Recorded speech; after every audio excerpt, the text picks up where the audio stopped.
Welcome to the 45th episode of the mini video series, Fridays with Father. As we continue our Lenten journey to Pascha, we come to our second stop, or the second Sunday of Great Lent, which is dedicated to St Gregory Palamas. To find out who he is, what he is known for, and how to implement his teachings in our own lives, please join me in this episode of Fridays with Father. St Gregory Palamas was born at the end of the 13th century, around the year 1290. After the death of his very prominent father, young Gregory was taken under the wing of the Byzantine Emperor Andronicus II, who raised and educated this brilliant orphan, hoping that he would take over one of the powerful positions in the empire.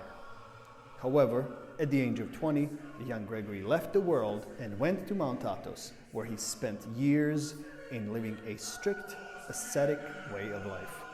There, he mastered the discipline of unceasing prayer, or prayer of the heart. This form of prayer was known long before Gregory's time, but it became very popular in the monastic communities around Mount Athos during his lifetime. The prayer became known as the Hesacastic Prayer, or the prayer of stillness and silence, and monks who practiced it are called Hesacasts. Those who mastered this form of prayer were able to experience the uncreated energy of God and ultimately to see the light which the apostles saw on Mount Tabor when Christ was transfigured before them. Around 1330, a Western monk by the name of Barlaam came from the Calabria region in Italy and settled in Thessalonica. He was a very well-educated and skilled speaker who started teaching theology at the university. This was around 270 years after the Great Schism between the Orthodox East and the Roman Catholic West. The theology of the West was already under the great influence of agnosticism, which insists on our inability to know and experience God. For this reason, Barlaam was disturbed when he heard of monks who claimed that by praying unceasingly, they could see and experience the uncreated energy of God. Barlaam went to Mount Athos to hear about this firsthand, and after many discussions with the monks of Mount Athos, he refused to believe them and declared them heretics. At the request of the Brotherhood from Mount Athos, St. Gregory was chosen to defend their position on Hesacastic prayer. At first, Gregory upheld their position verbally, then in writings, but eventually he appeared at the council in Constantinople in 1341, where both St. Gregory and Barlaam defended their beliefs. In the end, the council accepted the position of St. Gregory that God is unapproachable in his essence, reveals himself through his energies, which are directed towards the world and are able to be perceived like the light of Tabor, but which are neither material nor created. The teachings of Barlaam were rejected, and he fled back to Italy.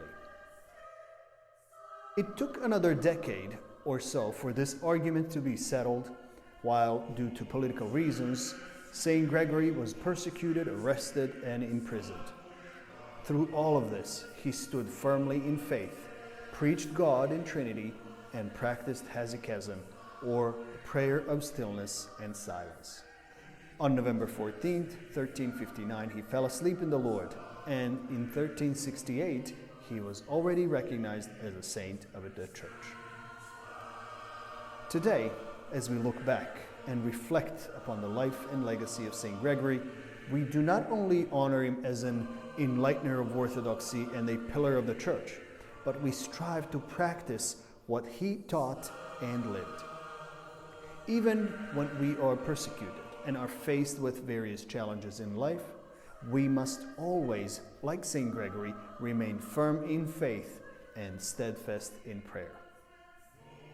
In the world in which noise and fear are constant threat to our spiritual and physical health, by following St. Gregory's example, we realized that there is a great need for stillness, silence, and prayer of the heart. If you enjoyed this episode of Fridays with Father, please subscribe to our St. Elijah YouTube channel and click the notification button so that you can stay up to date with new episodes coming out every Friday. Thanks for watching, and God bless you.